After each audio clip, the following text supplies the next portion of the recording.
The road north narrowed into its familiar bones, the kingsroad becoming less a highway and more a scar through pine and frozen mud.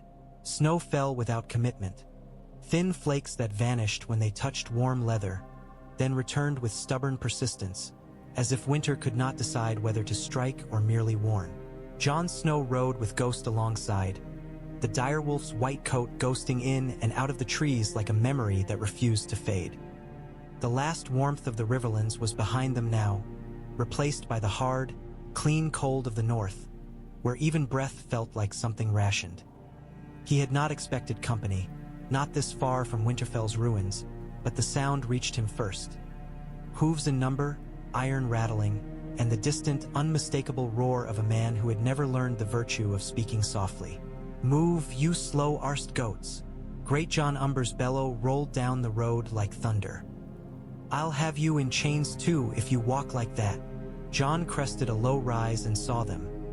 A column of Northmen moving with grim purpose, spears upright, banners furled against the weather. At their center rode a man in chains, wrists bound, a length of iron running from his cuffs to a collar that sat against his throat like a promise. Roose Bolton sat his horse as if the metal were a cloak he had chosen, not a punishment forced upon him. His pale eyes drifted over the trees, the road, the men, and then settled on Jon. Great Jon spotted Jon and barked a laugh. "Ah, Eboomv. Look at that. The Black Cloak himself. Didn't think I'd see you south of the wall again, boy." Jon reined in as the column approached. Greatjon's beard was rimed with frost, his cheeks raw red with cold, his eyes bright with the same ferocity he had once brought to feasting halls and battlefields alike. He looked delighted to have an audience for his hatred. "My lord," Jon said, keeping his voice even. "Don't my lord me," Great Jon said, though the words were more bark than bite. "You're the one who put the fear of gods into them Freys. I hear. Should have let me eat a few, but fine. Daylight and all that." Jon's gaze slid back to the chained man. Roose Bolton watched him with a calm that made Jon's skin itch. Calm was dangerous on a battlefield. Calm meant a man was not guessing. He was counting. Roose's mouth curved a fraction, not quite a smile. "Jon Snow," he said softly, "the wall must be very cold to send its crows so far." "It's colder beyond the wall," Jon said. Roose blinked slowly. "So I have heard. Yet you chose to meddle in warmer wars." Jon felt Greatjon's men tense, the way men did when someone insulted a blade they respected. Great Jon himself leaned forward in his saddle. "Watch your tongue, Leech Lord," he snarled. "You'll need it to beg when Rob's done with you." Roose's gaze did not flicker. He looked at Jon as if Great Jon were a distant wind. "Tell me," Roose murmured, "did you enjoy the Riverlands? The taste of politics? Stains, lick, blood." Jon's hand rested on his reins. Steady. "It kept men alive," he said. Roose's eyes gleamed with something like faint amusement. "For a night," he said. "Perhaps two. You think you have changed the nature of men because you stopped a song." Jon felt the urge to strike, not with steel but with words sharp enough to cut through that composure. He did not indulge it. He had learned in Fry halls that the moment you let anger drive you, you became predictable. "I think you are riding in chains because you thought shadows would do your killing," Jon said quietly. "And now you will answer in daylight too." For the first time, Roose's calm tightened at the corner of his mouth, a subtle tension like a thread pulled hard. "Daylight," he repeated, tasting the word. "A fragile god. Winter does not honor it." Great Jon barked again, loud enough to scare crows from the trees. "You hear that? He's talking about winter like it's his friend. I'll show you winter. I'll hang you in it." Jon glanced at the men around Roose, stark guards and umber men, their faces drawn with fatigue and hate. Chains could be cut, guards could be bribed. If Roose Bolton remained calm, it meant he believed he still had a path. "You're taking him to Winterfell's ruins?" Jon asked Great Jon. "Aye," Great Jon said, spitting into the slush. "King's order. Trial. Clean. Like the king said. I'd prefer dirty, but I'll obey." Roose Bolton's pale eyes returned to Jon. "You are going to the wall," he said, as if stating something he had already decided. "Tell your Lord Commander that the realm forgets quickly. Tell him the South will not send grain because it is busy sending corpses." Jon met his gaze. "The wall won't forget," he said. Roose's voice was soft as falling ash. "Walls do not eat," he replied. "Men do, and men can be starved." Jon felt Ghost's presence at his leg like a warning. He watched Roose's face and understood the shape of the threat. Roose Bolton had always fought with hunger. Not just hunger for power, but hunger as a weapon. Supply lines cut, villages burned, winters made crueler than they had to be.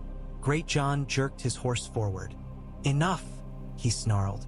"You can whisper poison at your trial. Move." As the column began to pass, Roose Bolton leaned a fraction closer in his saddle. His chains clinked softly, almost delicate. "You think you are separate," he murmured to Jon, too low for Great Jon to hear. "A crow, a bastard, an envoy, but you are a Stark when it suits the realm, and a Snow when it suits men who want you small. Be careful which name you let them use." Jon's jaw tightened. He did not answer. He simply watched as Roose rode past, pale eyes forward again, calm restored as if the crack had never been there. When the last riders had gone by, leaving churned slush and the smell of horses behind, Jon nudged his own mount forward.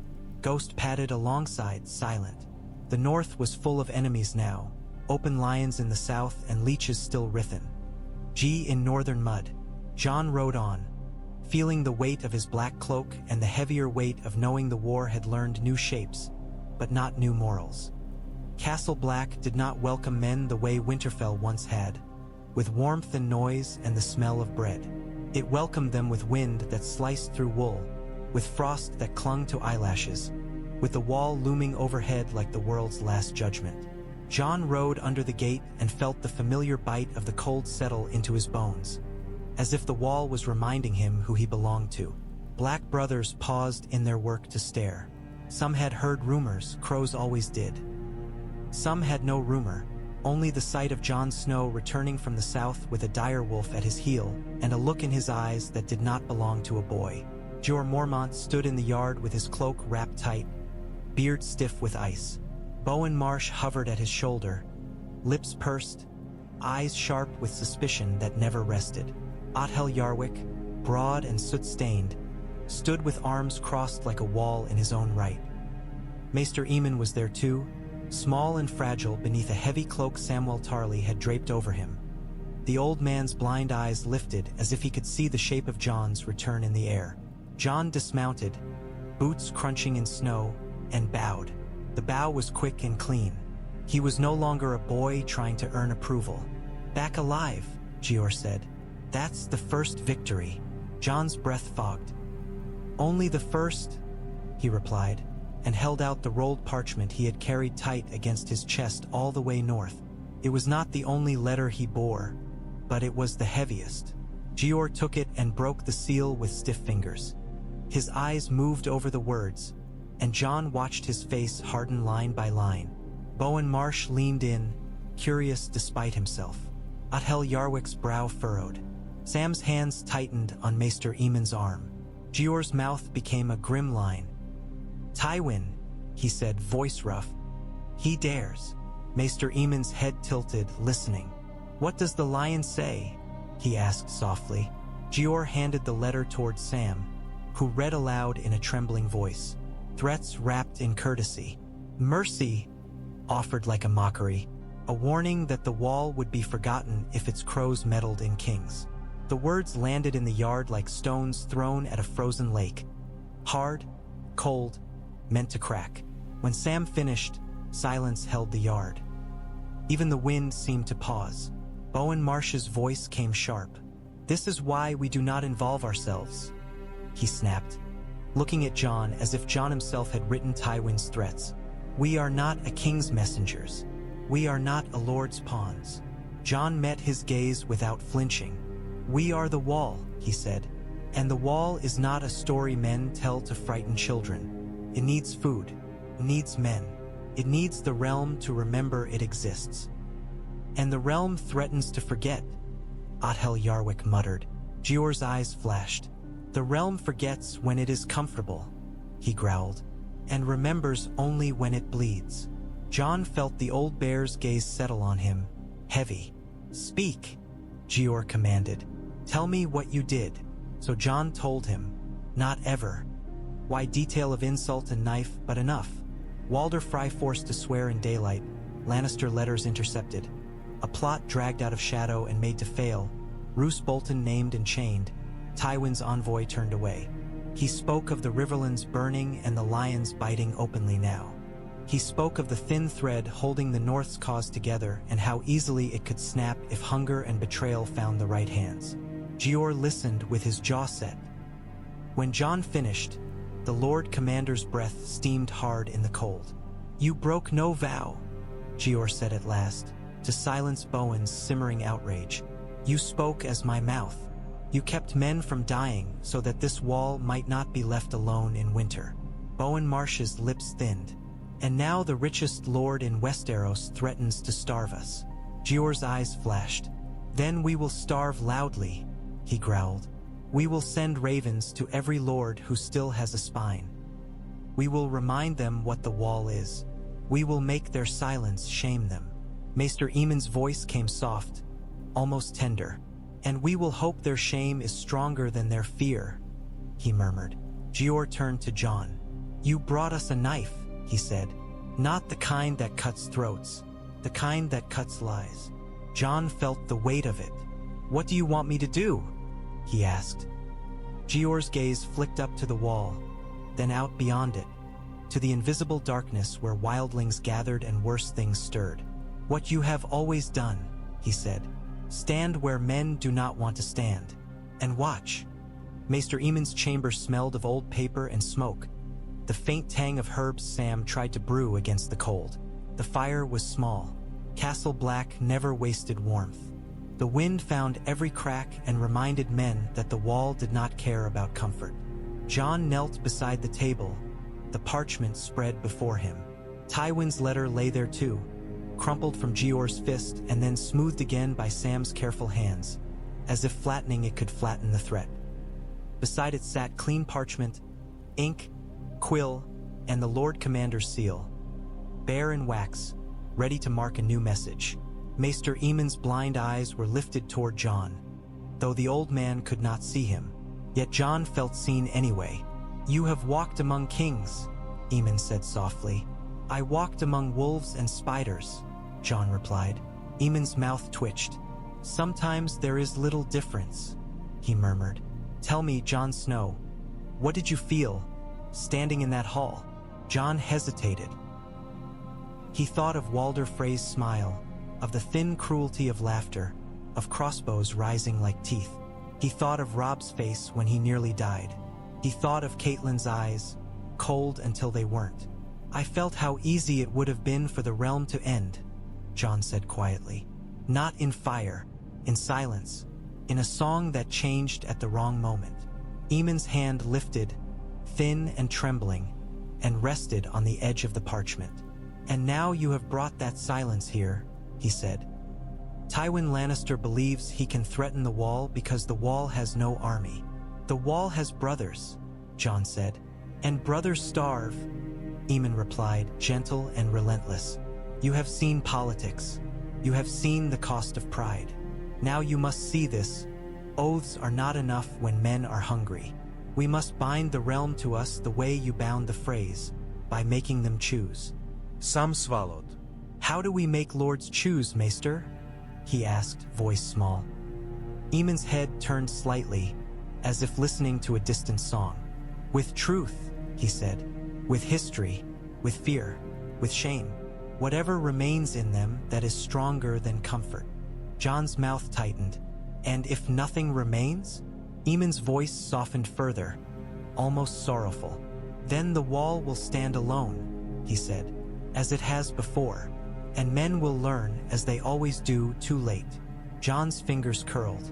He had come north to escape the realm's wars, to become no one. Yet the realm's wars had followed him like a shadow. Now the wall itself was being dragged into the same brutal language of debt and threat. "What do we write?" Jon asked.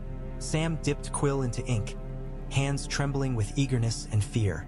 Aemon's lips moved, and his voice became clearer, stronger, as if the words themselves gave him spine. "We write to Lord Wyman Manderley," he said. "To Lady Barbary Dustin, if she will listen. To the Glovers, the Tallhearts, the Mormonts. We write to the king in the north as well, because a king who understands hunger may remember the wall." Jon felt something twist in his chest at the thought of writing to Robb as the Watch's man, not as brother. Yet perhaps that was the only way. "And to the lion?" Jon asked. Aemon smiled faintly. "No," he said. "Tywin Lannister does not fear words. He fears costs. Let him spend. Let him burn. The more he burns, the more the realm will see what peace he brings." Sam began to write as Aemon dictated, the quill scratching steady now. Jon watched the words form, plain, urgent, carved from necessity. The Watch's needs, the wildling threat, the finning stores, the truth that winter was not a story in the north but a blade in the dark. When Sam finished one letter, he set it aside and began another. Raven after raven. The stack grew. Jon's gaze returned to Tywin's crushed parchment. "He thinks we can be starved into silence," Jon said. Aemon's hand lifted again, hovering as if blessing the letters. "Then we must be loud," the old man said. "Loud enough that even lions hear." Jon exhaled slowly.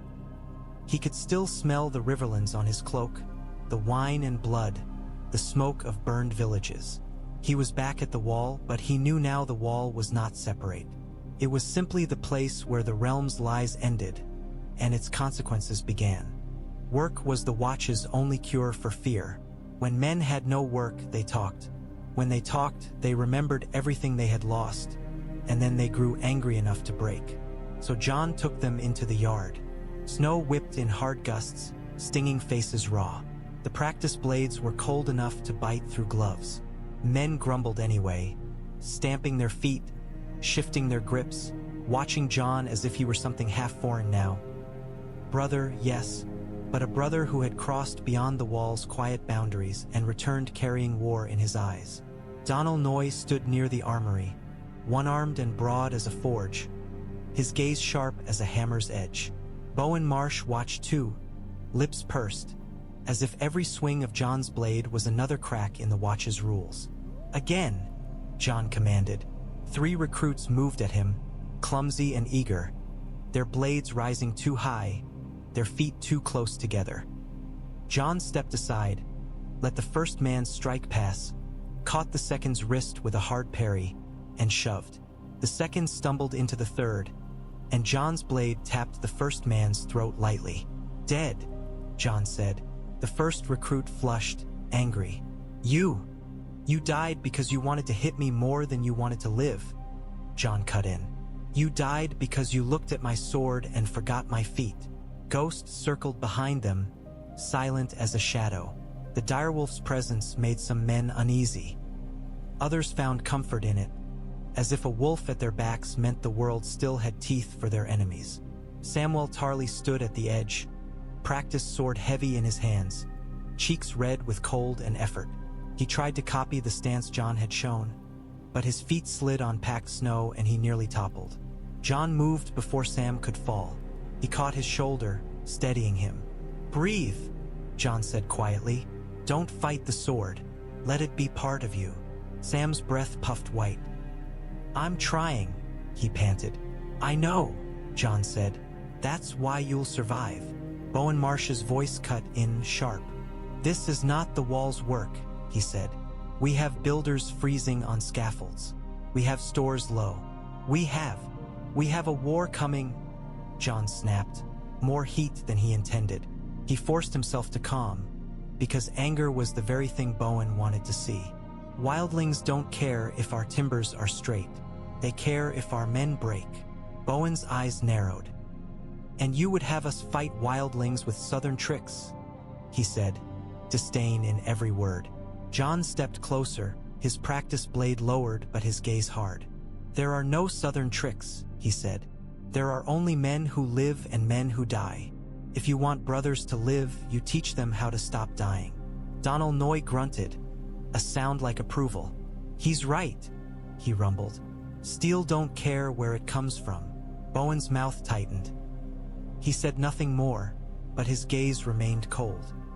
Jon turned back to the recruits. Again, he commanded, voice steady. They came again, and again Jon showed them how to use the wall's end. Arrow spaces, the way a corridor could be a weapon, the way a doorway could be a choke point, the way fear could be pushed into an enemy's throat with a sudden shout and a hard shove. He taught them to keep their eyes up, to watch hands, to listen.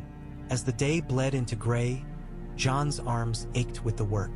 His breath came hard, yet there was a grim satisfaction in it. This was clean compared to Fry Hall's. This was honest. A blade swung in the open could be met in the open.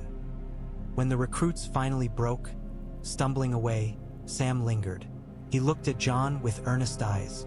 "Do you think they'll send men?" he asked quietly. "From the north." Jon watched the wall's shadow stretch across the yard. "They might," he said, "if they remember what winter feels like. And if they don't?" Sam whispered. Jon's gaze lifted to the white cliff overhead. "Then we hold anyway," he said, "because that's what the Watch does when the realm forgets." Ghost pressed against Jon's leg, warm and alive. Jon rested a hand on his fur and felt purpose settle in again, heavy but steady. The realm could play its games of knives and vows. The wall did not play. The wall endured. Beyond the wall, winter was not patient. It did not wait for kings to settle debts. It did not care for letters sealed with lions or wolves.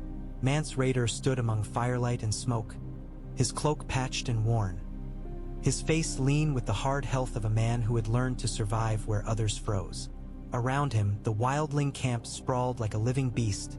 Tents and lean-tos pressed close, fires burning in pits, men sharpening spears with knives made from old bone and stolen steel. The air smelled of meat and sweat and wet hide. Tormund Giantsbane loomed near the fire, red beard tangled, grin broad as if life itself were a joke he refused to stop laughing at. Ygritte crouched on a log with her bow across her knees, copper hair catching flame, eyes sharp as arrowheads. Rattleshirt stood further back with bones clacking when he shifted. His helm a thing of terror meant to make foes piss themselves before steel even met steel. A scout stepped forward, cheeks cracked with cold, breath steaming. He bowed his head to Mance, not in kneeling submission but in the respect of a man who had brought useful news. "Crows fight crows," the scout said. "South, wolves and lions. Blood everywhere." Mance's eyes narrowed. "They always fight," he said. "That's not news." The scout swallowed. "This is. The bridge, the stone bridge with two castles, was meant to be a slaughter. The wolves were meant to die there. They did not." Tormund's laugh boomed. "Ah, lions got bit. Did they?" Ygritte's gaze flicked to Mance. "How?" she asked, voice quiet.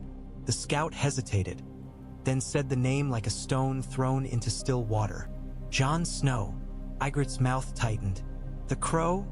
she said, and there was something complicated in the way she spoke it, as if the name carried both irritation and memory. Mance's eyes sharpened. "Jon Snow," he repeated softly, "the one who stood too tall for his black cloak." "He forced the Freys," the scout said, stumbling through the tale with the rough edges of rumor. "Made them swear in daylight, caught letters, stopped the music. Wolves lived. A leech lord was chained." Rattleshirt's bones clacked as he shifted. "Good," he rasped. "More war, more death, less men for the wall." Mance's gaze drifted past the fires to where giants moved like hills in the dark, and mammoths snorted steam into the night. He listened to the wind, to the distant hush of the haunted forest. He thought of the wall standing white and tall, and of the thousands of people behind him who would die if he failed to break it. "The South is busy," Mance murmured, and there was no joy in it, only calculation. "Busy enough to forget the wall." Tormund scratched his beard. "They forget a lot," he said, "like how to stay alive." Ygritte's eyes narrowed. "If Jon Snow is back at Castle Black," she said, "he'll make them remember." Mance looked at her. "Do you want him dead?" he asked, soft. Ygritte's jaw tightened. "I want the wall down," she said. "If he stands in the way, then I—" Mance nodded slowly. He reached into the folds of his cloak and drew out a piece of black cloth. Stolen once from a dead ranger, carried now like a reminder. He held it above the flames and watched firelight dance over it. "I was a crow once," he said quietly. "I know their pride. I know their hunger. If their Lord Commander thinks the realm will help, he'll wait too long." Tormund's grin returned. "Then we make him not wait," he said. Mance's mouth curved faintly. He said. "We make them choose." The word had weight even here beyond all laws. Choose. Live or die. Freeze or burn. Kneel or break. Mance lifted his head and listened to the wind again. Then he turned to the scout. "How many days until the wolves and lions bleed out enough to stop looking north?" he asked. The scout hesitated. "I don't know," he admitted, "but they are killing each other like mad." Mance nodded. "Then we move sooner," he decided. "We do not wait for their war to end. We strike while their eyes are turned away." Ygritte rose, bow in hand. "Good," she said, and her smile was sharp. Around them, the camp shifted as if it felt the decision ripple through it. Men rose. Spears were lifted. Fires were fed. In the dark beyond, giants stirred and mammoths stamped. The wall stood far away, white and silent, and the king beyond it had just decided it would not remain untested. The first Real warning came not as a horn blast, but as a glove. It was a ranger's glove, torn and blood-stiff, brought into the map room by a black brother with eyes too wide. The glove was dropped onto the table like an accusation. A smear of dark blood streaked the wood, and the room's air tightened as if everyone had taken the same breath and refused to let it go. Jeor Mormont stared at it a long moment. Then he lifted his gaze to the men gathered around him. Bowen Marsh stood with hands clasped, lips pursed. Othel Yarwick's brow was furrowed, his heavy shoulders hunched as if bracing for impact. Donal Noy leaned against the wall, one arm folded across his chest, the stump of his other hidden beneath his cloak. Samwell Tarly hovered near Maester Aemon, who sat with hands folded, blind eyes lifted. Jon stood opposite Jeor, feeling the weight of southern war still clinging to his thoughts like smoke. "Where?" Jeor asked. "Near the Milkwater," the messenger stammered. Shadow Tower sent word. They found signs, fires, tracks, big ones. Giants. Othel Yarwick swore under his breath. Bowen Marsh's voice came tight. "We do not have the men," he said, as if repeating it could make it less true. "We have fewer than 1,000, and half of them can barely hold a spear." Donal Noy's gravelly voice rumbled. "We never have enough," he said. "That's the Watch's song." Jeor's eyes flicked to the map of the haunted forest pinned to the wall, daggers marking old ranging routes. "If Mance is moving giants," he growled, "then he's moving for more than raiding." Some swallowed. "He wants the wall," he whispered. Maester Aemon's voice was soft, but it cut. "He wants to live," the old man said, "and he believes the wall stands between him and death." Jeor's gaze settled on Jon. "You've seen men make choices under pressure," he said. "Tell us, what does a desperate man do?" Jon felt the room's eyes on him, the weight of being a name again. He thought of Walder Frey cornered by pride and fear. He thought of Roose Bolton calm even in chains. He thought of Tywin's letter, the threat of starvation. "A desperate man takes what he can before someone takes it from him," Jon said. "And he strikes where he thinks you're weakest." Bowen Marsh snorted. "We are weak everywhere," he snapped. "No," Jon said and stepped closer to the map. He pointed to the stretch of forest nearest Castle Black, the easy approach to the gate. "We are weakest here," he said, "because we believe the wall itself is enough. We believe ice will do our work. It won't." Othel Yarwick's jaw worked. "We can strengthen the gate," he said reluctantly. We can build traps. They ditches. Donal Noy grunted. We can forge, he said. If we have steel. Bowen's mouth tightened. Steel, he echoed bitterly. And food. And men. Which the realm will not send because it's busy killing itself. Jeor's hand slammed onto the table, making the bloodied glove jump. Then we remind them, he roared. We remind them with ravens until their ears bleed. We remind them by surviving long enough that they can't pretend we died quietly. Silence fell again. In that silence, Jon heard the wind outside, and beneath it the faint groan of the wall itself. Ice shifting, settling, patient as death. Jeor turned his head toward Maester Aemon. How long before our stores run too low? He asked. Aemon's fingers curled gently on his staff. Weeks, he said. Perhaps months, if the winter remains mild. If it hardens, less. Jeor's face hardened. Then we don't wait, he said. Bowen's eyes narrowed. You mean arranging, he said, as if the word was a curse.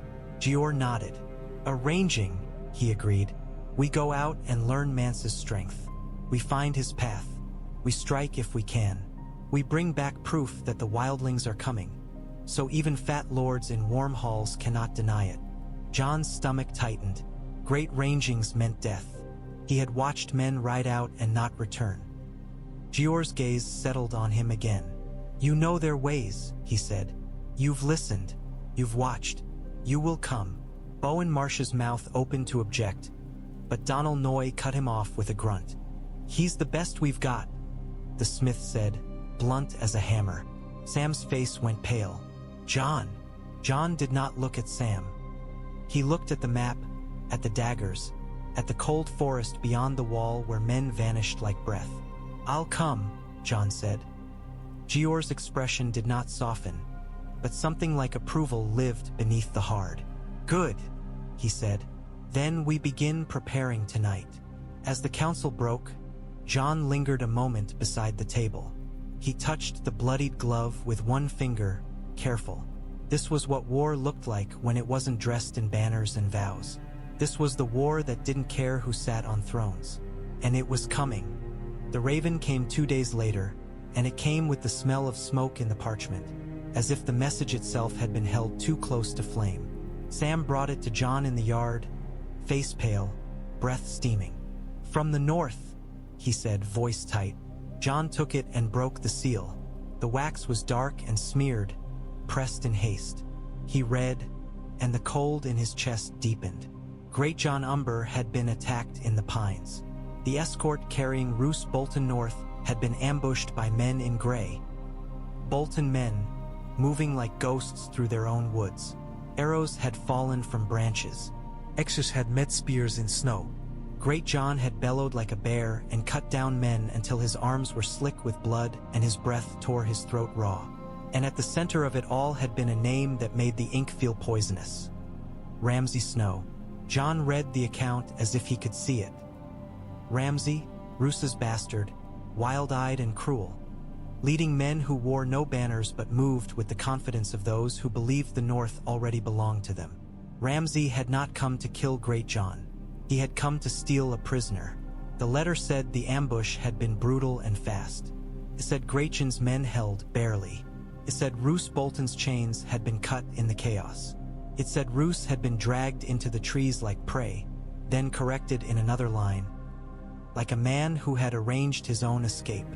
A final note, written in a different hand, perhaps a maester's. Roose Bolton was missing. Ramsay Snow had vanished with him into the pines. Great Jon was alive, wounded, furious enough to burn the dread fort down if he could find it. Jon's grip tightened on the parchment until it crumpled.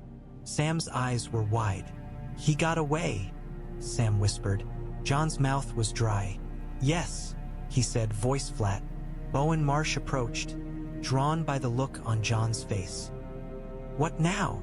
He demanded. Jon turned the letter so Bowen could see. Bowen's eyes scanned the words, and his face tightened. Bolton, he spat. The North tears itself apart, and we suffer, Jon finished. Because Roose Bolton loose in the north did not only mean Robb Stark had a traitor to hunt. It meant supply lines could be cut. It meant villages that might have sent grain to the wall would be burned instead. It meant the Watch's letters might go unanswered not by indifference, but by fear. Jon did not waste time. He took the raven to Jeor. The Lord Commander read it in silence, his jaw working. When he finished, he slammed his fist onto the table hard enough to rattle the inkpot. 7 hells, Jeor growled. I should have put his head on a spike in the twins and been done with it. That would have stained guest right, Bowen Marsh said sharply, and Jeor's glare nearly burned him. It would have saved the north, Jeor snapped. And the wall. Maester Aemon's voice came soft from his chair. No choice is clean, he murmured. Only consequences. Jon stood, feeling the weight of 2 wars settling on his shoulders, one of king and betrayals, one of ice and hunger. He'll go to the Dreadfort, Jon said. Roose, or he'll go to ground and bleed Robb from the shadows. Jeor's gaze fixed on him. And if the north bleeds, he said, the wall starves. Jon nodded. Jeor exhaled hard, then turned to the table where the raven's letters lay stacked. We send another to the king in the north, he said. Not a plea, a demand. He promised men and grain. He will pay or we will die. Bowen's mouth tightened. We cannot demand, he began. Jeor leaned forward, eyes fierce. Watch me, he growled. Jon watched Jeor's face and saw the old bear's truth. He did not care about politics, but he understood survival. He understood that oaths were only as strong as the men willing to keep them fed. Roose Bolton's escape meant the North's winter had grown teeth again, and somewhere beyond the wall, Mance Rayder was moving giants. The realm had learned nothing. It simply found new ways to sharpen its knives. The ravenry stank of droppings and feathers and cold air trapped behind bars. It was not a noble place, but it was one of the wall's sharpest weapons. Words flew from here faster than armies, and sometimes words killed without a blade ever being drawn. Sam held a raven with careful hands, murmuring to it as if it were a frightened child. The bird snapped its beak once, impatient. Jon watched the black wings twitch and thought of all the ravens he had seen dying on snow, carrying messages too heavy for their small bodies. Jeor Mormont stood beside the cages with a letter in his hand, wax still cooling on the seal. Bowen Marsh hovered behind him like a shadow made of disapproval. Maester Aemon sat nearby on a stool, bundled in blankets, listening to every sound as if he could hear the truth beneath it. Jeor held the letter out to Jon. Read it, he said. Jon broke the seal and scanned the words. Jeor had written to Robb Stark as Lord Commander to King. The Watch's stores thinning, wildlings moving, giants seen. The realm's war threatening to forget the wall at the very moment the wall needed the realm most. Jeor reminded Robb of his earlier promise of men and grain. He demanded it be honored within a fortnight, not as charity but as duty. It was blunt, almost rude. It was exactly what a starving man wrote. Jon looked up. He'll send what he can, he said, though he was not certain. Robb was fighting lions. Robb was hunting leeches. Robb was trying to hold a kingdom together with blood and courage. Jeor's eyes burned. He will send, he growled, or he will watch the wall fall and learn what it means when oaths are broken in the north. Bowen Marsh's voice came tight. We cannot threaten a king, he said. Jeor rounded on him. We are not threatening, he snapped. We are stating fact. Winter does not care who wears a crown. Aemon's voice floated, soft but steady. Let the truth be your threat, he murmured. Jon looked at the letter again, at Jeor's rough hand in the ink, the way the old bear's pride had been stripped away until only necessity remained. The wall was teaching Jeor the same lesson the twins had taught Jon. Sometimes you did not win by being polite. You won by refusing to be ignored. Sam lifted the raven. Ready, he whispered. Jeor nodded once. Jon watched as Sam opened the cage and released the bird. The raven burst upward, wings beating hard, then vanished into the pale sky beyond the bars. For a heartbeat, all of them listened to the sound fading. feathers cutting air, the faintest flutter swallowed by wind. Jon felt something like dread settle in.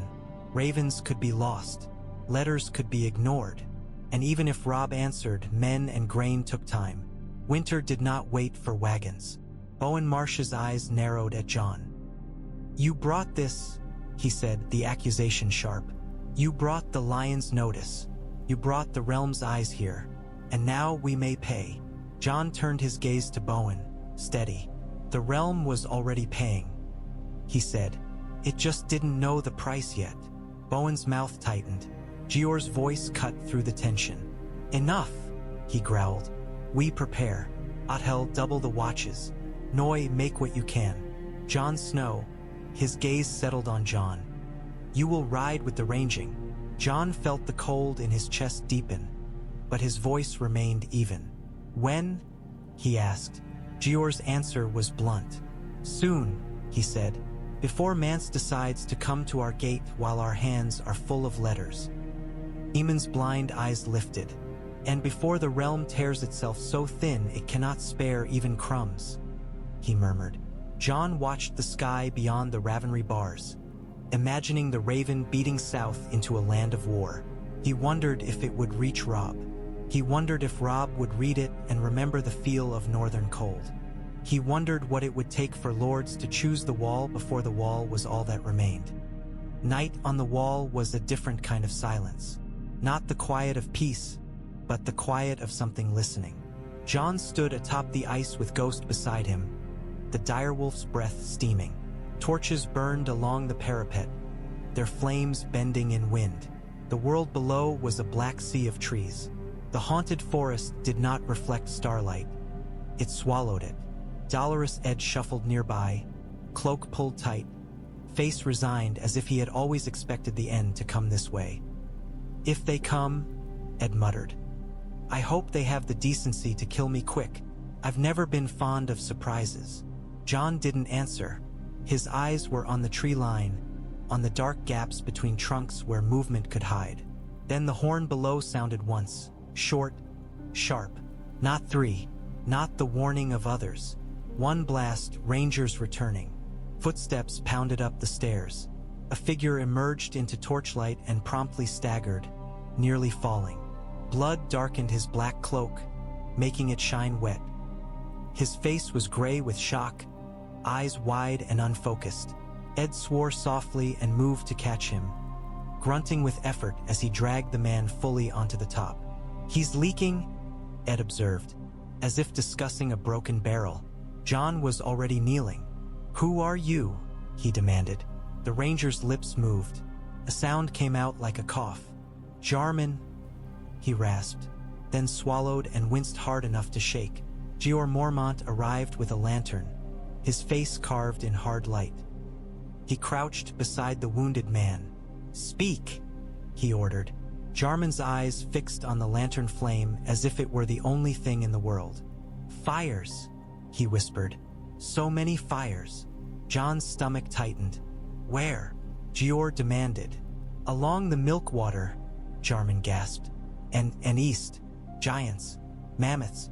Thousands. They're moving. Not raiding. Marching." Jeor's jaw clenched. "How far?" he asked. Jarman's breath came shallow. "Closer," he whispered. "Closer than you want. We saw them from a ridge. Like a sea of men. And the king." "The king," Jon echoed. "Mance," Jarman said, voice barely there. "Mance Rayder. He's coming. He says the south is at war. He says the wall will stand alone." Jeor's eyes flicked to Jon, and in that glance Jon saw the same hard truth he had carried from the twins. The enemy knew. The enemy was counting, just as Roose Bolton counted. Just as Tywin counted. Jon's hand tightened on the ranger's cloak. "Did you see any others?" he asked, voice low. Jarman's eyes rolled toward him, terrified. "Cold," he whispered. "Not the wind. Another cold. We heard something in the trees. Like ice cracking." Jeor's face went grim. He stood, lantern swinging slightly. "Get him to the Maester," he snapped. "Now." Ed grunted and dragged the ranger toward the stair.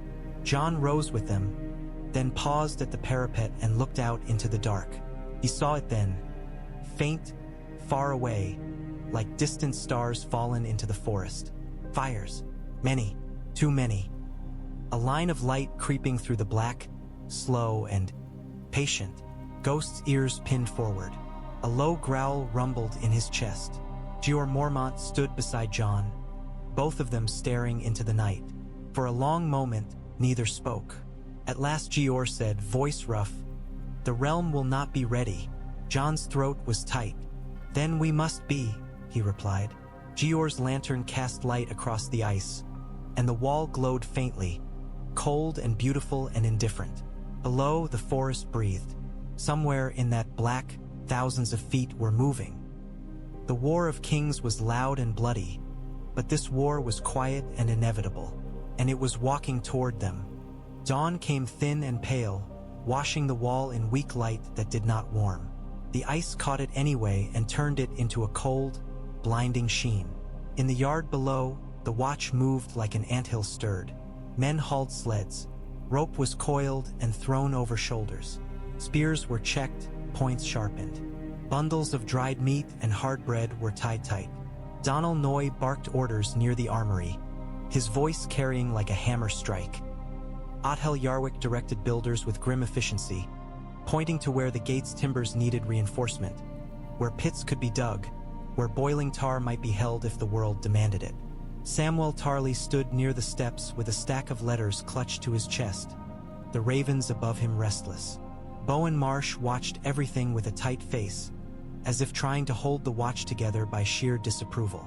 Jon stood atop the wall with Jeor Mormont, wind biting their faces.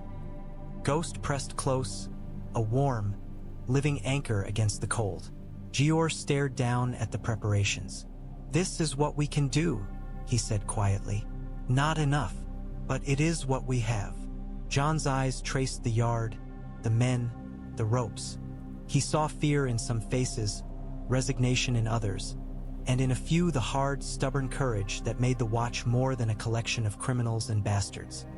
He saw himself in them, too, men who had nowhere else to stand. Jeor turned his head slightly. "You forced lords to choose," he said, voice rough. "Now you will force this wall to choose." Jon's mouth tightened. "The wall doesn't choose," he said. "It holds." Jeor's eyes narrowed. "Men choose," he corrected. "Walls are stone and ice. Men make them mean something." Below, Sam stepped forward, looking up. His voice carried, small but urgent. "Lord Commander," he called. "Another raven. From the north." Jeor's jaw tightened. He took the letter when Sam brought it up, hands stiff with cold. He read, and his face darkened. "Robb Stark is sending grain," Jeor said after a moment, and the words were a rare spark of relief. "Not enough, but some. He says he will send men when he can spare them. He says," Jeor's voice roughened, "he says he remembers the wall." Jon exhaled slowly, feeling something loosen in his chest. A thread of hope, thin as spider silk. But there, Jeor's gaze stayed on the parchment. "He also says Roose Bolton is loose in the north," he added, and the relief died quickly. "He says villages burn. He says the Dreadfort's banner is seen where it should not be." Jon's hand curled into a fist. Two wars, one biting at the throat of the wall, one cutting at its belly. Jeor folded the letter, then looked out over the white wilderness beyond the wall. "We leave at first full light," he said, voice hard. "We range. We learn Mance's strength. We bring back proof that even fools in warm halls can understand." Bowen Marsh's voice rose from below, strained. "And if we lose men?" he shouted. "If we lose the Lord Commander?" Jeor did not look down. "Then we lose," he said simply. "And the realm dies with us, whether it knows it or not." Jon felt Ghost's weight against his leg, steady and silent. Jeor's gaze slid to Jon. "You will ride at my side," he said. "Not because you are a Stark, not because you are a Snow, because you see clearly, and we cannot afford blindness." Jon swallowed. He thought of Fry halls, of Roose's pale eyes, of Mance's fires in the dark, of the vast, hungry cold beyond all politics. "I will," Jon said. Jeor nodded once, the decision made. He turned and began to walk toward the stairs, cloak snapping in the wind like a black banner against white ice. Jon lingered a heartbeat longer, staring out into the endless cold where the sun rose pale and indifferent. Somewhere beyond that line of trees, thousands of wildlings were moving. Somewhere south, kings bled and betrayed each other, thinking their war was the only one that mattered. Jon rested a hand on the wall's ice, feeling its cold seep into his skin. Then he turned away. Below, the Watch prepared to step into the haunted forest again, into a war that did not care what songs men sang at feasts, only whether they could stand when the dark finally came. The gate groaned as it opened, timber and iron protesting like an old man dragged from sleep. Cold poured through the gap, a living thing that crawled under cloaks and into bones. Beyond lay the haunted forest, dark trunks, frozen ground, and a sky the color of spent ash. Jeor Mormont rode first, his hood up, his shoulders set as if he meant to shoulder the whole wall and carry it into the trees. The Lord Commander's cloak snapped in the wind, black against white. Around him, the rangers and chosen men of the Watch formed a column that looked smaller than it should, even at 300. They were shadows leaving a shadow, stepping into a cold that did not forgive. Jon Snow rode near Jeor's flank, ghost moving beside his horse with the easy silence of something born for snow and dark. Longclaw sat at Jon's hip, not for show now, but because steel was the only language the forest truly respected. He kept his face still as the gate's shadow fell away behind them and the wall's presence turned into weight in his back rather than shelter over his head. Samwell Tarly rode a few places behind, bundled so thick he looked like a bale of cloth on a horse. His hands clenched the reins like they were a lifeline. His eyes were wide, darting from tree to tree as if the forest might reach out and pluck him from the saddle. "Keep your breathing steady," Jon murmured when Sam drew level for a heartbeat. "You waste heat when you panic." Sam swallowed, nodded, and immediately looked as if he might panic anyway. Thorin Smallwood rode on the other side of Jeor, jaw set, eyes scanning for movement. Further back, Corran Halfhand's tall shape was unmistakable, his cloak worn, his face hard as weathered stone. He had come from the Shadow Tower to join them, and the fact of his presence alone made men sit straighter in their saddles. Corran did not ride out to die for pride. He rode out to kill what needed killing. At the gate, Bowen Marsh stood with a handful of stewards and builders, watching as if he could hold the Watch together by glare alone. His mouth was a thin line. Jon felt the man's resentment like a hand pressed to his back. Bowen had hated every southern whisper that had drifted north with Jon. He hated the thought that politics could reach even here, could stain even the black. Jeor did not look back. He did not need to. The wall behind him was not a thing you could forget. "Keep the column tight," Jeor called, voice rough. "No singing, no shouting. If you need to speak, speak low. Let the forest hear only what you want it to hear." Horses' hooves crunched through old snow. Breath steamed. Leather creaked. The line moved into the trees, and the world narrowed. Once the wall was out of sight, the haunted forest changed the sound of everything. Wind became whispers. Branches became fingers. Every crack of ice underfoot sounded like a snapped bone. Jon's eyes kept moving left, right, high, low, mapping space the way he had mapped Fry corridors, Bika. Use the lesson held true. If you did not know where you were already half dead. A raven's croak echoed somewhere deep, then cut off abruptly. The sudden silence that followed felt heavier than any sound. Sam's voice drifted back, small. "Do you think they saw us?" Jon did not look away from the tree line. "They always see," he said. "The question is whether they care enough yet to strike." Jeor's head turned slightly, as if he had heard despite the distance. "They will care," he called. "If not today, then soon. Keep moving." Jon felt the pull of the south like a phantom ache. Robb Stark, the riverlands, the knives that had almost ended a kingdom. But the forest ahead demanded all of him. This was a different war, older and quieter, and it did not care what songs men sang in castles. As the light thinned under the boughs, Jon breathed in the cold until it burned and let it sharpen him. The gate had closed behind them.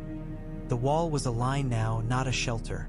Ahead, the forest waited like a mouth. By the first night, men had stopped speaking unless they had to. The forest taught that lesson quickly. Sound carried strangely here. It slid along bark and snow and returned from angles that made a man feel watched even when he wasn't. They made camp in a shallow hollow where the trees grew thick, their branches knitting overhead like ribs. Fires were kept small and hungry, fed just enough to ward off frostbite and no more. Smoke was a confession. Jeor would not feed it. Jon sat with his back to a pine, cloak pulled tight, ghost stretched beside him like a pale shadow on black needles. The dire wolf did not sleep. His ears twitched at every whisper of wind. His eyes followed movement even when Jon's could not. Across the hollow, Jeor bent over a map by lantern light, its flame hooded and trembling. Qhorin Halfhand stood beside him, tall and still, one gloved hand resting near the hilt of his sword as if he expected the paper itself to bite. Thorin Smallwood's brow was furrowed, his finger tracing routes with the impatience of a man who hated waiting. "They're moving wide," Thorin muttered. If the fires Jarman saw were true, Mance's host isn't one line. It's a flood. Qhorin's voice was calm, iron under velvet. "A flood finds cracks," he said, "and the wall has only so many." Jeor's mouth tightened. "Then we find where he means to press," he growled. "We don't have the men to guard every mile. We never have." Sam huddled near Jon, clutching a cup that steamed faintly. His cheeks were raw from cold, his eyes red-rimmed with exhaustion. "I hate it out here," he whispered, as if the forest might overhear and take offense. Jon watched the dark beyond the firelight. "It hates us too," he said. Sam's laugh was a weak wheeze. "That doesn't help." "It does," Jon replied quietly. "If you remember the forest wants you dead, you stop pretending it's just trees." Sam swallowed and stared into his cup. "Do you think the king beyond the wall knows about the south?" Jon's mind flickered. Tywin's letter, the threat to starve the wall into silence, Roose Bolton slipping back into shadow. He imagined Mance Rayder hearing rumors carried by traitors and deserters, counting the realm's war the way Roose counted men in a hall. "Yes," Jon said. "He knows. He'll use it." Sam's grip tightened on the cup. How can anyone fight two wars at once? Jon looked at Ghost and felt the warmth of the direwolf's body against his leg. "You don't," he said. "You choose which one will kill you first." Sam's eyes lifted, stricken. "And which one is that?" Before Jon could answer, Ghost's head rose higher, ears snapping forward. The direwolf's growl rolled low and steady, a sound that carried no panic, only warning. Jon's hand went to Longclaw's hilt. He did not draw. He listened. Somewhere beyond the hollow, a branch creaked. Not with the slow complaint of wind, but with the quick, careful pressure of a foot. Jon met Qhorin Halfhand's gaze across the fire. Qhorin's eyes were already on the dark, his posture unchanged, but his hand had shifted a fraction closer to steel. Jeor's lantern flame wavered, then steadied. "Hold," Jeor murmured, voice barely there. Men froze. Even the horses, tethered close, went still, breath puffing white. The sound came again, soft, deliberate. Then another, then nothing. Jon exhaled slowly through his nose, letting the cold sharpen his senses. The forest was full of ghosts. Sometimes they were only imagination. Sometimes they carried knives. After a long minute, Qhorin's voice came low. "Scouts," he said. "Not attacking. Watching." Jeor's jaw worked. "Let them watch," he murmured. "They'll learn we're not blind." Jon kept his hand on Longclaw until the night's tension eased a fraction. Only then did he let his fingers loosen. Ghost remained alert, eyes fixed on a darkness that looked no different than any other. When Jon finally closed his eyes, he did not sleep. He listened to the forest breathe and thought of a feast where music had changed, and how close the world had come to ending in laughter. Out here, there would be no music, only silence and teeth. The next day, they found proof that the forest was emptying. It began with a smell: old smoke, cold ash, the sour tang of wet hide left too long. The rangers ahead signaled, and the column slowed, then peeled into the trees with practiced quiet. Horses snorted softly, uneasy. In a clearing ringed by pines, a wildling camp lay abandoned. Lean-tos made of branch and hide had collapsed under snow. Fire pits were black bowls of frozen ash. A pot sat on its side, rim cracked, half buried. A child's bone charm hung from a low branch and clacked faintly when the wind stirred, a small, dry sound that made men look away. Sames bret hitched. They left everything, he whispered. They left what they couldn't carry, Corn Half-Hand said. He knelt, gloved fingers brushing the snow near one fire pit, then lifted them to his nose as if scent could tell him time. Jeor Mormont strode into the clearing, eyes narrowing. He looked less like a man and more like a bear in a trap. Heavy, angry, dangerous. How long? He asked. Corrin studied the tracks at the clearing's edge. A day, he said. 2, not more. Jon's gaze followed Corrin's to where the snow was churned and pressed with many feet. Bare, booted, small, heavy. The tracks ran in a broad direction, not scattered like a hunting party, but aligned like a people moving together. Then Jon saw the deeper impressions and felt his stomach tighten. They were enormous. Rounder at the heel, broader at the toes, pressed so far into the snow the edges had hardened into ice. Giants, Thorin Smallwood muttered, a grim disbelief in his voice. Jeor's mouth tightened. Mance is moving them, he growled. He's not raiding. He's migrating. Migrating. The word made Jon think of birds fleeing winter, of beasts following grass. But there was no grass for wildlings now. There was only the wall, and the cold behind them, and the fear of something worse than hunger. Ghost prowled the camp's edge, nose low, then froze. His hackles lifted in a slow ripple. He let out a low, uncertain growl, as if the air itself tasted wrong. Jon followed Ghost's gaze to the far side of the clearing. At first, he saw nothing but trees. Then he saw the thin line of frost on bark where no frost should have been, as if a colder breath had brushed it. He felt it too, an edge to the air, a sharpness that was not wind. Jeor noticed Jon's stillness.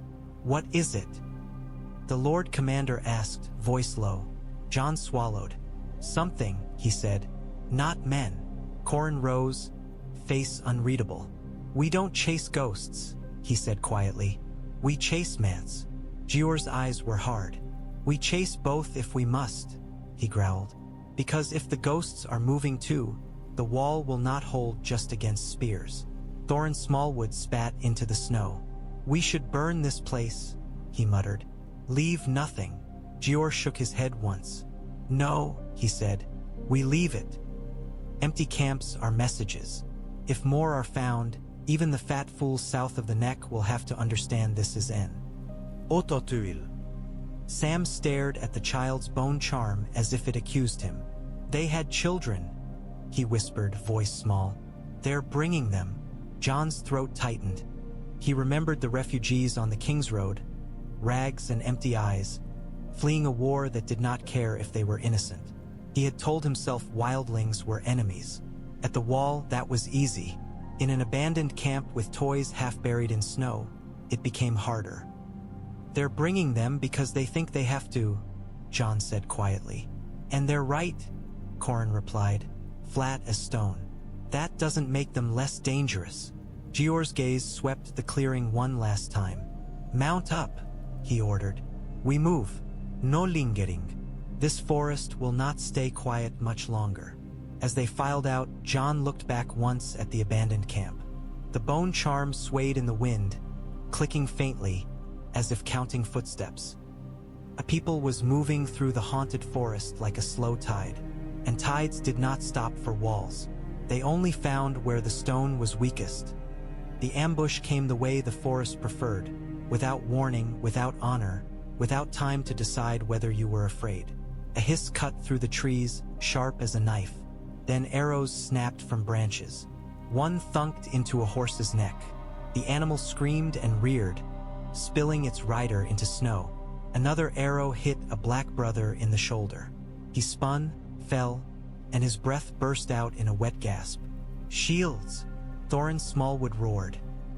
Men surged, forming a rough line with shields and bodies, trying to face an enemy that did not stand in neat ranks. Wildlings erupted from the thicket. Lean men in fur and hide, eyes bright with hunger and desperation, spears thrusting, axes swinging. They were not a host. They were a knife hand, fast and sharp.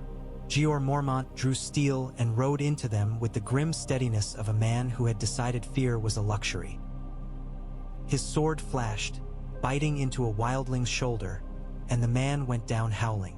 Corrin Halfhand moved like winter itself, quiet, inevitable. He stepped into a spear thrust, turned it aside, and cut once. The wildling's throat opened. Blood steamed on snow. Jon's world narrowed to the space in front of him. He drew Longclaw and met the first wildling who came at him, an axe wielder with cracked lips and wild eyes. The axe swung for Jon's head. Jon ducked, felt wind and rage pass over his hair, and drove Longclaw up beneath the man's ribs. Valyrian steel slid in cleanly. The wildling's eyes went wide, shocked, then dimmed. Ghost launched past Jon with a silent fury, hitting a wildling archer square in the chest. The man fell backward, screaming once before Ghost's jaws closed on his throat. The sound stopped abruptly. Samwell Tarly stumbled back, face pale, sword held in both hands like a child holding a branch. A wildling charged him. Sam's eyes went huge. He froze. Jon saw it and moved, boots slipping on blood-slick snow. He shouldered the wildling hard, knocking him off balance, and struck with the flat of Longclaw's blade to the side of the head. The wildling dropped, stunned. "Move, Samwell Tarly," Jon shouted. "Move!" Sam stumbled away, breathing hard, shame and terror tangled in his face.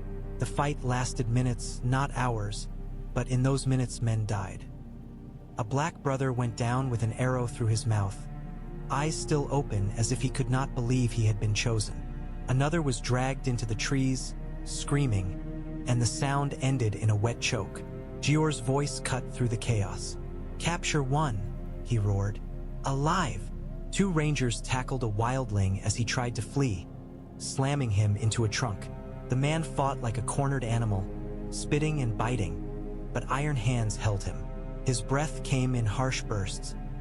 His eyes were bright with hate. When the last of the wildling scouts broke and vanished back into the trees, the forest swallowed their retreat without a trace. Silence rushed back in, thick and sudden, broken only by the moans of the wounded and the Pawnee. Ked snorts of horses. Jeor stalked to the captured man, sword still in hand, face carved from cold rage. "Who sent you?" he demanded. The wildling bared his teeth. "No one sends," he spat. "We watch, we warn, we live." Jeor leaned in. "Where is Mance Rayder?" he growled. The wildling's eyes glittered. "Moving," he said, "like winter, like death." Corrin Halfhand stepped closer, voice calm. "How many?" he asked. The wildling laughed, a harsh, bitter sound. "More than you," he said. "More than your wall can eat." Jeor's jaw tightened. "And why now?" he snapped. "Why move now?" The wildling's grin turned cruel.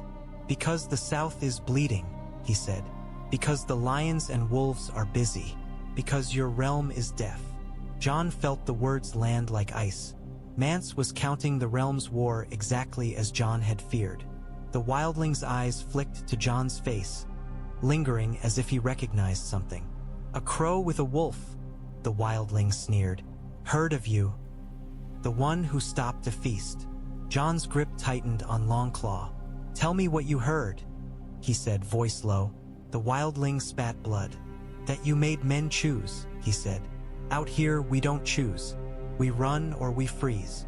Jeor straightened, eyes hard. "Bind him," he ordered. "We bring him with us." As men moved to obey, Jon looked at the trees where the wildlings had vanished. The forest had teeth, and now it had tasted watch blood. They had their proof. And proof, Jon knew, did not always save you. Sometimes it only told you exactly how doomed you were. Craster's keep rose from the snow like a sore, wooden walls patched and crooked, smoke curling from its chimney, dogs prowling the yard with ribs showing. It was the only stead for leagues, and that made it powerful in the way a single cup of water is powerful in a desert. Craster stood in his doorway when the watch arrived, arms folded, fur cloak filthy, beard gray and tangled. His eyes were small and sharp, the eyes of a man who had survived by being useful and unpleasant in equal measure. Jeor Mormont rode up without dismounting, posture rigid. "Craster," he called, voice rough. Craster's grin showed teeth. "Lord Commander," he croaked, tone mocking. "You've brought a small army. Lost, are you?" "We're ranging," Jeor said. "We need shelter, and we need news." Craster spat into the snow. "News," he echoed. "You crows always want news, and you always think you can take it without paying." Jeor's jaw tightened. "We pay as we always have," he growled. "With steel if we must." Craster laughed, a harsh sound. "Steel don't keep you warm," he said. "Fire does, food does, and I got both." Behind him, women watched from the dim interior. Too many, too quiet. They were young and old, faces pinched with cold, eyes hollow as if hope had been scraped out. Jon saw one girl clutching a child to her hip, the child's cheeks chapped raw. The girl's gaze flicked to Jon's black cloak, then to Ghost, then away quickly, like she feared being caught looking. Some shifted, uncomfortable. He whispered under his breath. "There are so many. Craster's wives," a ranger muttered, disgust barely hidden. Craster heard anyway. He sneered. He said. "My wives, my blood, my house. Better than freezing in the woods like animals."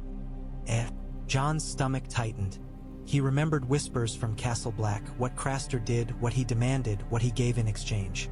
The man was a stain on the watch's honor, and yet the watch drank from his cup because it needed to live. Jeor dismounted at last, boots crunching. He faced Craster, and the air between them crackled with years of mutual contempt.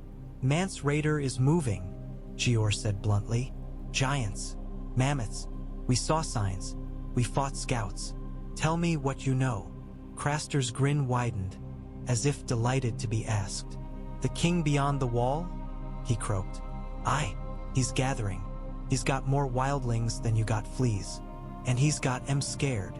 "Scared of what?" Sam blurted before he could stop himself. Craster's eyes slid to Sam, amused and cruel. "Cold," he said. "Real cold. Not this." He waved a hand at the snow like it was a mild inconvenience. "They run south because something else is coming down behind them. Something that don't care about your wall. Something that don't care about my keep." Jon felt Ghost's growl rumble low. The women behind Craster went still, as if the sound had woken something in them. Corn Halfhand spoke, voice calm. "How far is Mance's host?" he asked. Craster scratched his beard. "D. "Eyes," he said. "Not weeks. Days. You crows been too busy with your Southron wars, I hear. Wolves and lions. Blood everywhere. Makes it easy for wildlings to move when the realm ain't looking." Jeor's face hardened. "We are looking," he growled. Craster laughed again. "Then look harder," he said. "Come in if you're paying. I got stew. I got roof. And I got rules." Jeor's eyes narrowed. "Name them." Craster's grin was filthy. "No fighting in my hall," he said. "No taking my women. No prying into my business. And you leave before you start thinking this is your castle." Jeor held Craster's gaze, then nodded once, sharp. "Fine," he said. "We take shelter. We rest. Then we ride." Craster stepped aside with exaggerated courtesy. "Welcome," he croaked. To the last warm place you'll see before you freeze. As the watch filed inside, Jon felt the keep's heat hit his face like a slap. The smell of stew was thick, oily. The women's eyes followed them like shadows. Ghost moved close to Jon's leg, bristling as if the air itself was wrong.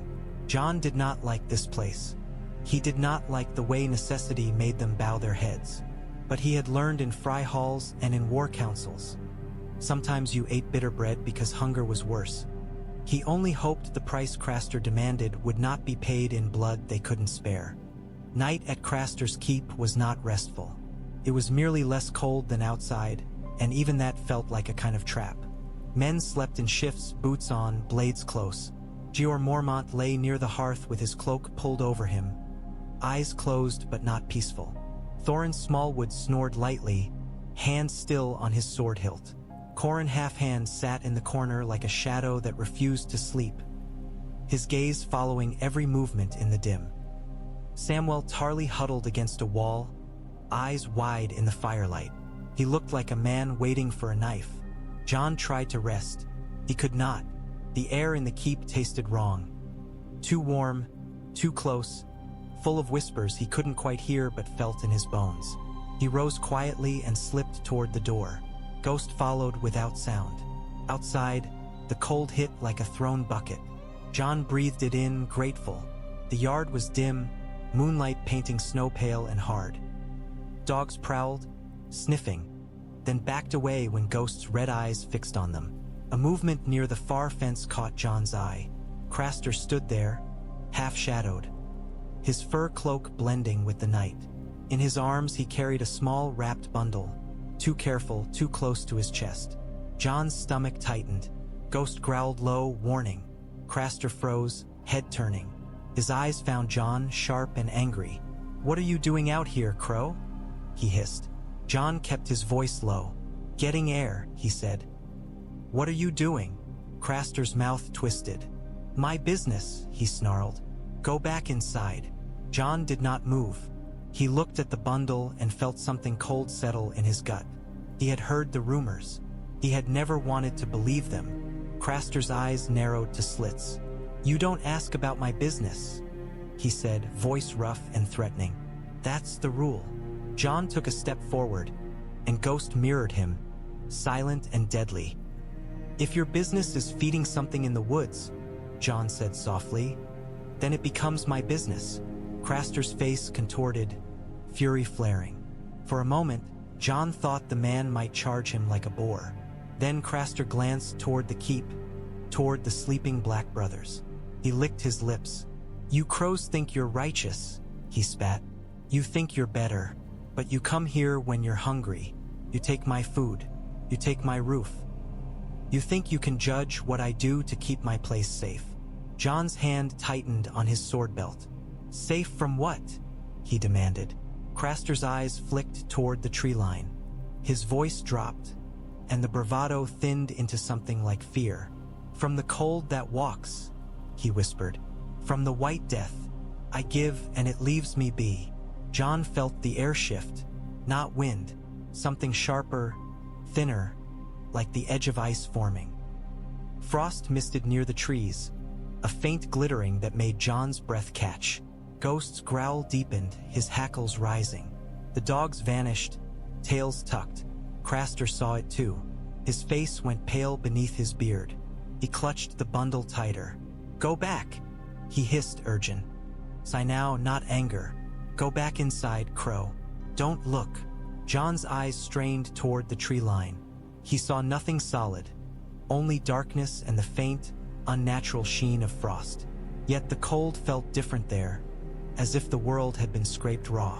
A soft sound drifted through the trees, like ice cracking under slow pressure. Jon's heart hammered. He wanted to draw Longclaw, to shout, to warn Jeor. But some instinct older than thought told him that shouting would not save them. It would only announce them. Craster's eyes were wide now, raw fear showing. He stepped backward toward the trees, bundle held out like an offering. "Take it," he whispered harshly. "Take it and go." Jon's mouth was dry, his breath fogged thick. Ghost's growl became a low snarl, vibrating. Then the frost mist faded, as if whatever had been there had withdrawn. The air eased a fraction. Craster exhaled shakily, then turned his head toward Jon with hatred reborn. "You saw nothing," Craster snarled. "If you speak, you die here." Jon stared at him, disgust and dread twisting together. He wanted to cut Craster down. He wanted to drag Jeor out and burn the keep to ash. But he had learned in war. Sometimes the right choice was not the one your blood screamed for. Sometimes the right choice was the one that kept men alive long enough to fight the true enemy. Jon stepped back. "I saw enough," he said quietly. Craster's eyes glittered. "Then choke on it," he spat, and disappeared into the dark with his bundle, moving faster than a man his age should. Jon stood in the yard, Ghost pressed close, and felt the cold beyond the trees like a watching presence. He went back inside without a word, but the warmth of the fire did not comfort him anymore. It felt like a lie. And in the dark, somewhere beyond Craster's keep, something had listened. They left Craster's keep before dawn, and the forest punished them for the choice. Snow began as a whisper, then thickened into a curtain. Wind rose, clawing at cloaks, turning the world into a white blur where trees appeared and vanished like ghosts. Horses balked, nostrils flaring. Men cursed into scarves. Jeor pushed them on anyway. "Move," he growled. "Storm or no storm, Mance won't wait for clear skies." Jon rode near the front, eyes narrowed against flying snow, Ghost a pale streak beside the column. He tried not to think of Craster's bundle, of frost mist, of the crack of ice in the trees. He tried to focus on what was in front of him. Then the first scream cut through the storm. A ranger ahead toppled from his horse as if yanked. His body hit snow with a dull thud.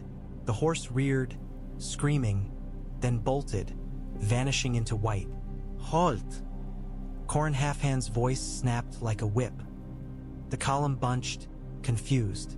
Shapes moved between trunks, too fast, too quiet. Jon's hand went to Longclaw. A figure lunged out of the storm, hitting the line with brutal force. It wore black. For a heartbeat, Jon's mind insisted it was one of theirs, until he saw the eyes. They were wrong. Too bright, too empty, blue like frozen water under moonlight. The dead ranger's mouth opened in a silent snarl. Its hands clawed for flesh as if hunger lived in bone. "White!" someone screamed. The storm swallowed the word, but it didn't matter. Panic spread like fire. Jeor Mormont rode forward, sword flashing, and cut the white down through shoulder and neck. The body fell, but it kept moving, hands still clawing, fingers scrabbling toward Jeor's boot. "Fire!" Jeor roared. Men scrambled. Torches were yanked free. Flint struck steel with trembling hands. Wind fought flame. A second white hit the line, then a third. Dead black brothers, dead rangers, faces gray and slack, eyes shining with that same cruel blue. They moved with an unnatural strength that ignored pain, ignored steel. Corn Halfhand fought like a man born for this nightmare. He hacked one wight's arm off, then drove his blade through its spine. The creature fell, writhing, still reaching. Jon swung Longclaw and felt it bite deep into frozen flesh. The wight did not scream. It lunged again, mindless. Jon shoved it back, then drove the Valyrian steel into its skull. The blade cracked bone with a wet crunch that made Jon's stomach twist. The blue eyes flickered, then went dull. Ghost tore into another, snapping at its throat, shaking it like prey. The wight's head lolled unnaturally, but still its hands clawed at Ghost's fur. Ghost snarled and bit harder, furious. Samwell Tarly stood behind the line, torch in hand, shaking so hard the flame danced wildly. His face was white. Tears froze on his lashes, yet he held the fire up like a shield. "Here!" Sam shouted, voice cracking. "Here! Take it!" A wight turned toward him, drawn by heat and movement. Its feet crunched in snow, steady, unstoppable. "Suh!" M's breath hitched. He did not run. He froze like he had at the ambush. Only this time the thing coming for him did not breathe. Jon moved, boots slipping. He slammed into the wight from the side, knocking it off balance, and drove Longclaw across its chest. The cut opened black cloth and dead flesh, but the wight kept coming, arms reaching. Sam's torch flared as wind caught it. The flame licked the wight's sleeve. For a heartbeat, nothing happened. Then the cloth caught. Fire spread fast on the oil-soaked remnants of old gear. The wight shrieked, not with a human voice, but with a high, thin sound like whined through cracked ice. Thrashed, arms flailing, and fell into the snow, burning. The sight snapped something in the men. Torches were thrust forward. Wights were driven back, set alight, reduced to writhing flames in the storm. Smoke and steam rose, bitter and choking. Jeor roared orders until his voice went raw. Stay together. Keep the fire moving. Don't let them pull you apart.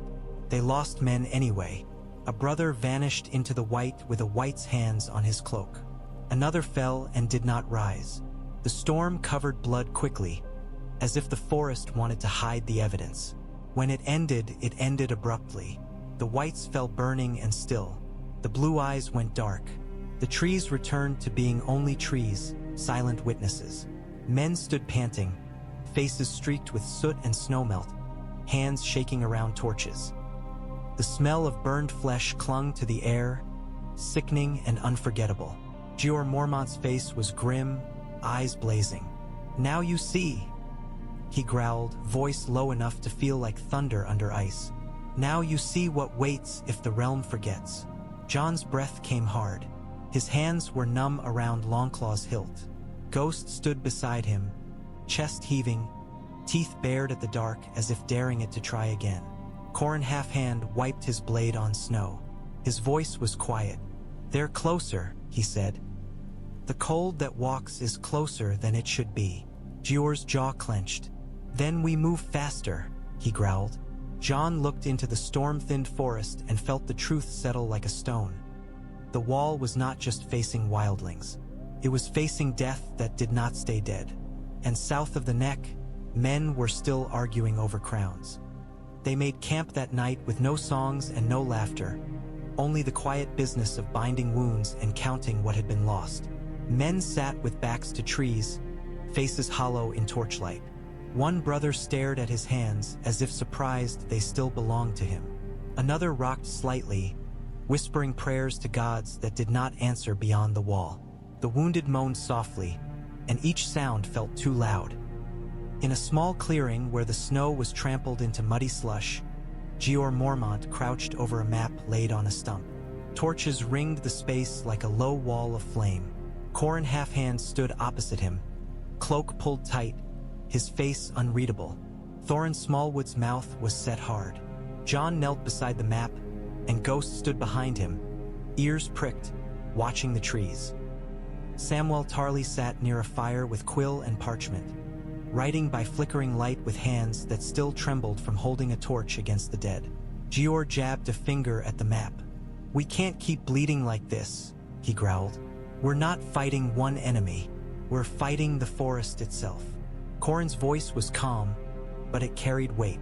The dead coming at us in daylight, he said, means the others, or whatever commands them, are near enough to push. That's not chance. Thorin's eyes flashed. Then we turn back, he snarled. We warn the wall and dig in. Let Mance break himself against ice. Jeor's gaze snapped up, fierce. And let the dead walk around our flanks while we hide? He growled. No. We came for proof. We came for knowledge. If we return now, we return with panic and half-truths. Jon felt the argument's familiar shape like Robb's war councils, like Frey negotiations. Men always wanted certainty. War never offered it. We need high ground, Jon said quietly. Jeor's eyes narrowed. He challenged. Jon pointed to the map's crude marking of an old ring of stones, ancient, half-forgotten. The fist of the first men, he said. If we take it, we can see farther. We can defend. We can hold a position long enough to observe Mance's route and send riders back. Corrin studied Jon for a heartbeat, then nodded slowly. It's defensible, he said. And it's near enough to the milkwater routes that we'll see the host if it passes. Thorin's jaw worked. And if the dead come again? He asked. Jeor's mouth hardened. Then we burn them again, he said. And if we run out of torches, we burn the forest. Samesk will post. He looked up, face pale. If we're going to the fist, he whispered. We're going deeper. Jon met his gaze. Yes, he said. Some swallowed. And if we don't come back? Jon's answer was blunt, because gentleness here was cruelty. Then the wall will still need warning, he said. So you write, you remember, you make sure someone comes back with the truth. Sam's eyes shone with fear, but he nodded and bent back to his page. Jeor's finger traced the route on the map, then stopped. He looked out at the trees where darkness pressed CLO. See, we move at first light, he said. No more lingering.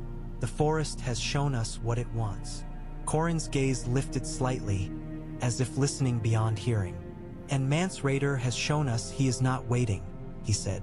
As if to answer, a faint glow flickered far through the trees. Distant fires, tiny and many, like stars scattered on the ground.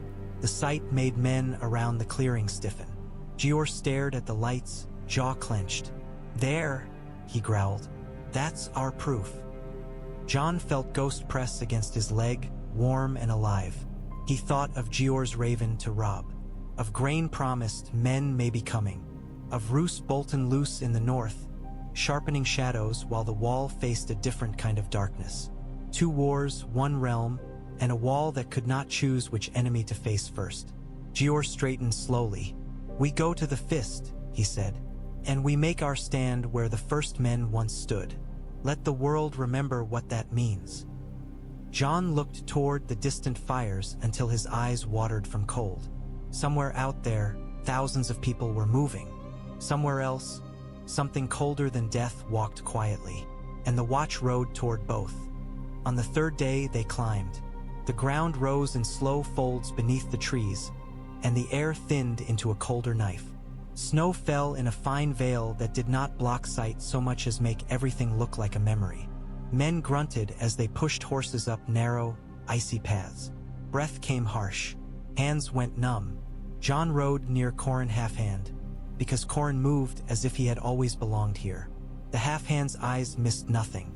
He spoke little, but when he did, it was like a blade drawn clean. When they reached the ridge, the forest below spread out like a black sea frozen mid-wave. And in that sea, light had sprouted hundreds upon hundreds of small fires, dotting the darkness like a swarm of fallen stars. Samwell Tarly, panting, made a small sound of disbelief. 7 save us, he whispered. Jeor Mormont stared down, face grim. He did not speak. Words felt too small. Jon felt his chest tighten. He could see movement among the fires. Lines of people, shapes dragging sleds, clusters of children huddled close to flames. He could see hulking silhouettes that towered above the rest, giants, moving slowly, carrying trees like clubs. He could see the round, massive shapes of mammoths, their breath steaming, their tusks like pale crescents in the gloom. It wasn't an army, not the way southern lords marched with banners and armor. It was a people on the move, driven by fear and hunger and something unseen behind them. Too many, Thorin Smallwood muttered, voice hoarse. Corran's voice was quiet. Enough to break the wall, he said. If we let them choose the place. Jeor's jaw clenched. They won't, he growled. Not if I can help it. Jon watched the host and felt a strange, bitter echo of the twins. Men and women moving like a tide toward a narrow crossing. A bridge, a gate, a choke point that could become a slaughterhouse. The only difference was scale. And the fact that slaughter here would not be betrayal. It would be necessity. As Jon stared, the air behind him sharpened. It was subtle at first, like the moment before you step into a shadow and the sun leaves your skin. Then it deepened. The cold did not come from wind. It came from absence, from something that made warmth feel like a lie. Ghost stiffened, his ears pinned forward. A low growl rolled out of him, steady and deep. Corran's head turned slightly, as if he had heard a sound that wasn't sound. His hand drifted toward his sword. Jon did not move quickly. He moved carefully, because he remembered Craster's frost mist, the crack of ice in trees. He turned his head just enough. Among the trunks behind them, a pale figure stood half hidden, so still it could have been a birch. But the eyes were wrong. They shone blue in the dim, too bright, too empty. The air around it looked sharper, as if frost formed without reason. Jon's heart hammered. His hand tightened on Longclaw's hilt. Corrin's voice came, barely audible. "Do not charge," he murmured. "Do not shout. Jeor Mormont fo." Lowered Jon's gaze and went still. For a heartbeat, the Lord Commander looked like a man staring at the edge of the world. The pale figure did not move, simply watched. Then, as quietly as it had appeared, it was gone. One moment there, the next swallowed by shadow. No frost, no branch crack, only the lingering cold, like a breath held too close. Jon exhaled slowly, realizing he had been holding his own breath. Ghost's growl faded into a tense silence, but the direwolf's eyes remained fixed on the trees, as if daring them to reveal what they hid. Jeor's voice was rough. "You saw," he said, not a question. Jon nodded once. Corrin's face was hard. "The dead are not the only thing moving," he said. Below them, wildling fires flickered. People moved. Giants trudged. Mammoths stamped. A living tide pressing toward the wall. And behind Jon, the forest had answered with a colder truth. The tide was being driven. Jon looked down at the host again, and for the first time he understood the full cruelty of it. The Watch was not choosing between enemies. It was standing between them. The fist of the first men was older than the Watch, older than the castles, older than the songs men sang to make themselves feel important. It rose from the forest like a knuckled hand, an ancient hill crowned with stones set in a ring, half-buried, worn smooth by centuries of wind and snow. When Jon stepped onto its frozen earth, he felt the weight of history settle like a cloak. This was a place where men had stood once and decided not to be swallowed by dark. Jeor Mormont wasted no time. "Dig!" he barked as soon as the column reached the summit. "Trenches, stakes, fire bundles. I want this hill to bite." Black brothers moved, grumbling, hands numb, but obeying. Shovels bit into frozen ground. Stakes were hammered in at angles meant to break a charging body. Bundles of dry wood and oil-soaked cloth were stacked in rings, ready to be lit and thrown. Horses were tethered close, snorting, restless. Even animals felt the wrongness in the air. Corrin half-hand took rangers to the perimeter, moving through trees and snow like a silent promise. Thorin Smallwood directed men with curt gestures. Samwell Tarly stayed near Jon, breath puffing hard, face pale but determined, carrying torches and tinder with hands that still shook. Jon worked because work kept fear from eating him. He stacked fire bundles where Jeor wanted them, checked the wind, tested how quickly a torch might catch. He listened to the hill's sounds, the scrape of shovels, the thud of stakes, the murmured curses of men who wished they were anywhere else. Jeor climbed onto one of the ancient stones and faced the camp as preparations took shape. The Lord Commander looked smaller up there than he had in Castle Black's yard, but his voice carried like iron. "Look at this hill," he growled. "This is what we are. A hand raised against the dark. Men will forget us if we let them. Kings will bleed and call it all that matters. But when the cold comes, they'll remember what we held for them, if we're still standing to remind them." Men stilled, listening. Shovels paused mid-swing. Even the wind seemed to hush. Jeor's gaze swept faces. Criminals, bastards, farmers' sons, old men with nothing left. "You've seen war," he said. "Some of you have seen worse than war. Now you'll see why we wear black. We do not wear it for glory. We wear it because someone has to stand where no one else will." Jon felt the words settle inside him, heavy and steady.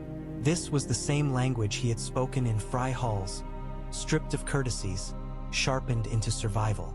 "Choose. Stand. Hold." Sam's voice trembled beside him. He sounds like a king, Sam whispered. Jon glanced at him. He's something older, he said quietly. He's the wall's voice. Sam swallowed and nodded, eyes shining. As dusk crept in, distant lights flickered through the trees. Wildling fires, many and far, like a slow, inevitable tide approaching. Men watched them with tight faces. Some made the sign of the seven. Others muttered prayer, as to old gods. Some simply stared, hollow. Then the air went still. Not calm, not peace. Stillness like a held breath. Ghost lifted his head, ears snapping forward. Horses shifted, uneasy. A torch flame bent as if touched by an unseen hand. Jon felt it. An edge in the cold, sharper than wind, like the world's warmth had been scraped away. Jeor Mormont's voice dropped. Rough. Ready, he murmured. Somewhere in the trees below, a sound drifted up, soft at first, then clearer. Not speech, not animal. A thin crackling like ice forming too quickly. Men tightened grips on spears. Torches were raised. The hill's ring of stones seemed to lean inward, listening. Jon rested a hand on Longclaw's hilt and stared into the dark between trunks. He thought of the twins' barred doors, of crossbows lowering one by one when daylight forced choice. Out here, there would be no oath to bind the enemy. Only fire and steel and the stubborn refusal to die quietly. The haunted forest waited at the base of the hill, and in its waiting was a promise. The next sound would not be a raven. It would be a horn, or a scream, or silence, colder than anything Jon Snow had ever known.